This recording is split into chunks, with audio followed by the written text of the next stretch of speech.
ನಮಸ್ಕಾರ ವೀಕ್ಷಕರೇ, welcome to ನಮಸ್ತೆ ಇಂಡಿಯಾ ಕುಕಿಂಗ್ ಚಾನಲ್. ಇವತ್ತು ನಮ್ಮ ಚಾನಲ್ನಲ್ಲಿ ತುಂಬಾನೇ ರುಚಿಯಾದಂತಹ ಫಿಲ್ಟರ್ ಕಾಫಿ ಮಾಡೋದು ಹೇಗೆ ಅನ್ನೋದನ್ನು ನೋಡೋಣ.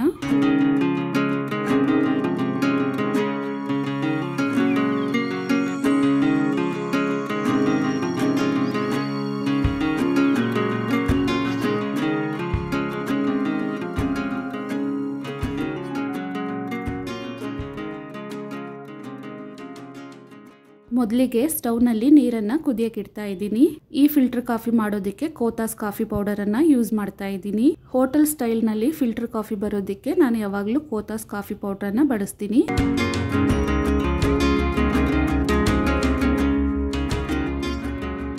ಇವಾಗ ಕಾಫಿ ಫಿಲ್ಟರನ್ನು ತಗೊಂಡಿದ್ದೀನಿ.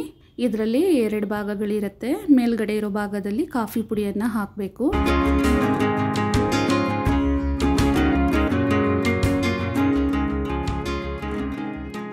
ನೀರು ಒಂದು ಕಡೆ ಚೆನ್ನಾಗಿ ಕುದೀತಾ ಇದೆ. ಇದನ್ನು ಇವಾಗ ಕಾಫಿ ಪುಡಿಯಲ್ಲಿ ಸೇರಿಸಬೇಕು.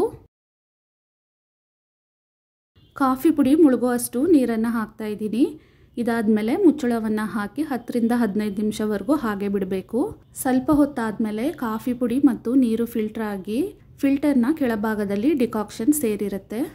ಒಂದು ಪಾತ್ರೆಯಲ್ಲಿ ಗಟ್ಟಿಯಾದ ಹಾಲನ್ನು ಕಾಯಿಸ್ತಾ ಇದ್ದೀನಿ. ಇದೇ ಪ್ಯಾಕೆಟ್ನಲ್ಲಿ ಇನ್ನೂ ಸ್ವಲ್ಪ ನೀರನ್ನು ಹಾಕಿ ಜಾಲಿಸಿ ಅದನ್ನು ಹಾಲಿನಲ್ಲಿ ಸೇರಿಸ್ತಾ ಇದ್ದೀನಿ. ಹಾಲನ್ನು ಚೆನ್ನಾಗಿ ಕುದಿಯಕ್ಕೆ ಬಿಡಬೇಕು.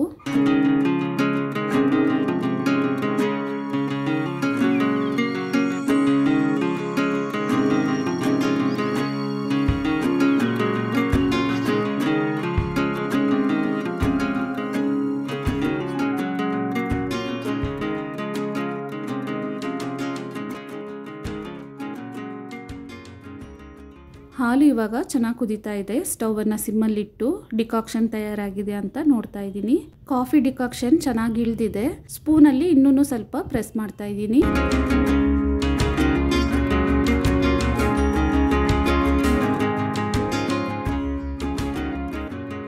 ಇವಾಗ ನೋಡಿ, ಗಟ್ಟಿಯಾದ ಕಾಫಿ ಡಿಕಾಕ್ಷನ್ ತಯಾರಾಗಿದೆ. ಇದೇ ಕಾಫಿ ಪುಡಿಯಲ್ಲಿ ಇನ್ನೊಂದ್ಸಲ ಡಿಕಾಕ್ಷನ್ ಮಾಡೋದಾದ್ರೆ ನೀರನ್ನು ಸ್ವಲ್ಪ ಕಡಿಮೆ ಹಾಕೊಬೇಕು. ಇವಾಗ ಕಾಫಿ ಮಾಡೋ ಲೋಟಗಳಲ್ಲಿ ಡಿಕಾಕ್ಷನನ್ನು ಹಾಕ್ತಾ ಇದ್ದೀನಿ. ನಮಗೆ ಯಾವ ರೀತಿ ಬೇಕೋ ಆ ರೀತಿ ಡಿಕಾಕ್ಷನನ್ನು ಹಾಕೊಬಹುದು. ಸ್ಟ್ರಾಂಗ್ ಆಗಬೇಕಾಗಿದ್ರೆ ಸ್ವಲ್ಪ ಜಾಸ್ತಿನೇ ಹಾಕೊಬಹುದು. ಇವಾಗ 3/4 ಸ್ಪೂನಷ್ಟು ಸಕ್ಕರೆಯನ್ನು ಹಾಕಿ ಚೆನ್ನಾಗಿ ಮಿಕ್ಸ್ ಮಾಡ್ತಾ ಇದ್ದೀನಿ.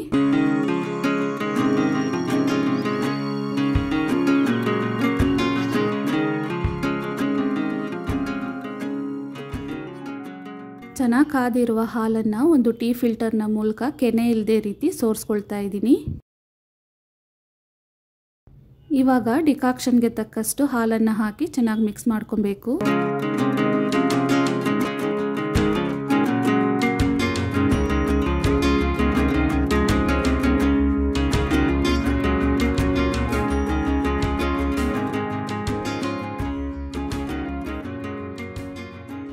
ತುಂಬನೇ ರುಚಿಯಾದಂತಹ ಫಿಲ್ಟರ್ ಕಾಫಿ ಅಥವಾ ಹೋಟೆಲ್ ಸ್ಟೈಲ್ ಕಾಫಿ ತಯಾರಾಗಿದೆ.